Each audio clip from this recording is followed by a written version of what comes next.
Ang mga Pranses ay nagbabasa ng Pranses na salin ng Biblia. Ang mga Briton ay nagbabasa ng King James na salin ng Biblia, hindi ba? Ang mga Italyano ay may Italianong salin ng Biblia. Ang mga Espanyol ay may Espanyol na salin ng Biblia.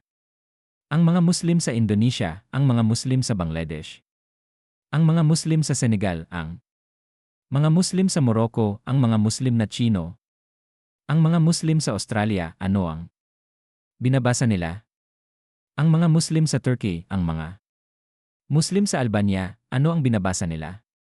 Ang Arabikong Quran. Ang kasaysayan ng Islam ay patunay na ginawa ng Allah. Na madali ang Quran na ito sa paraang ang bawat wika, bawat kultura sa mundo ay nagawang hindi lamang matuto, kundi ituro ito sa kanilang mga anak hanggang sa araw na ito. Hanggang sa araw na ito.